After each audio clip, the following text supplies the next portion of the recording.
एक लड़की जिसने एमबीए की पढ़ाई की, मॉडलिंग की, मिस पुणे का खिताब भी मिला उन्हें और बाद में एक कॉर्पोरेट कंपनी में वो मैनेजर भी रही। ये उदाहरण था एक ऐसी लड़की, एक ऐसी सक्सेसफुल लड़की जिसके पास सब कुछ था, लेकिन शादी के 5 महीने बाद वो अपने घर में फांसी के फंदे से लटकी हुई मिली। उनका नाम त्विषा शर्मा है और आप इनके बारे में अब तक जान गए होंगे क्योंकि हर एक न्यूज चैनल पे, हर एक आर्टिकल में इनके न्यूज सुर्खियों में है। अब जरा आरोपियों के नाम भी सुन लीजिए। पति पेशे से वकील, सास रिटायर्ड डिस्ट्रिक्ट और सेशन जज, यानी जो लोग देश का कानून चलाते हैं उन्हीं पर आरोप है दहेज उत्पीड़न और हत्या का। आरोप ये भी है कि रसूख के दम पर शुरुआत में सीसीटीवी फुटेज और सबूतों के साथ छेड़छाड़ हो गई। इसके बाद खुद सुप्रीम कोर्ट को दखल लेना पड़ा और जांच सीबीआई को सौंपनी पड़ी। इसके बाद आपने उनकी मदर इन लॉ के स्टेटमेंट सुने होंगे कि किस तरह वो एक्सक्यूजेस बना रही हैं कि त्विषा पूजा नहीं करती थी, त्विषा पौधों का ध्यान नहीं रखती थी और ना जाने कितने ऐसी बातें उन्होंने कही जो कि फिजूल तरीके से है। मतलब कि एक लड़की जो कि आपके अकॉर्डिंग नहीं रहती है, क्या आप उसे मार देंगे? जब त्विषा जैसी पढ़ी लिखी और रसूखदार घराने की लड़की, एक अच्छी वेल सेटल्ड लड़की जो है वो सुरक्षित नहीं है, तो आम लड़कियों का क्या होगा? आप सोच रहे होंगे कि ये इकलौता केस है क्योंकि 2026 में जहाँ लड़कियां इतनी इंडिपेंडेंट हैं उनके साथ इस तरीके की चीजें बहुत ही कम होती होंगी। तो जरा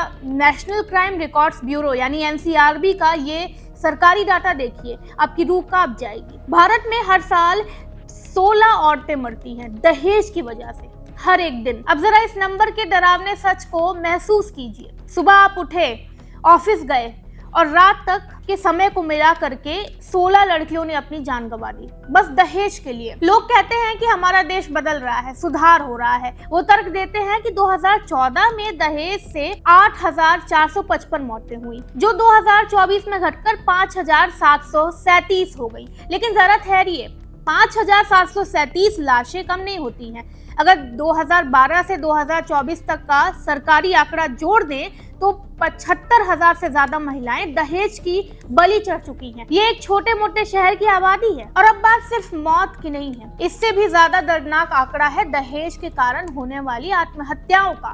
पिछले 9 सालों में 17,000 से ज्यादा महिलाओं ने खुदकुशी कर ली क्योंकि उनके आसपास के समाज और व्यवस्था ने उन्हें अकेला छोड़ दिया। अब आप कहेंगे कि हमारे देश में इस अपराध के लिए तो कानून है ना?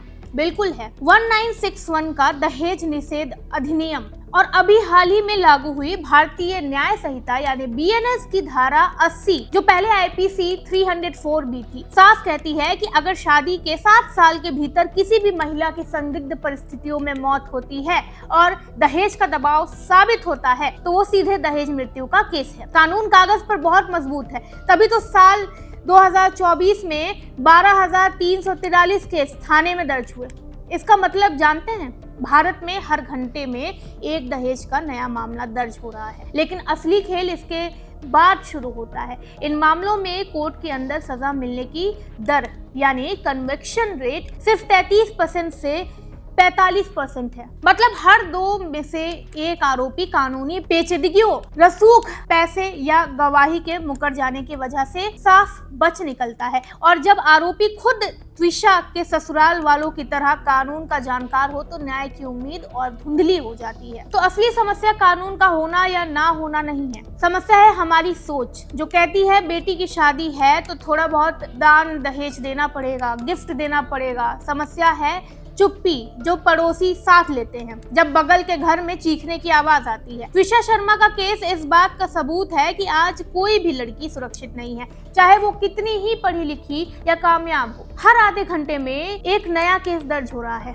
उसका मतलब है कि जब तक ये वीडियो खत्म होगा देश के किसी कोने में एक और त्विषा की दर्दनाक कहानी शुरू हो चुकी होगी। सवाल ये नहीं है कि कानून कब सख्त होगा, सवाल ये है कि हम और आप इसे एक सामान्य बात मानना कब बंद करेंगे। आपको ये वीडियो कैसी लगी और आपकी क्या राय है इस पर कमेंट करके जरूर बताइएगा।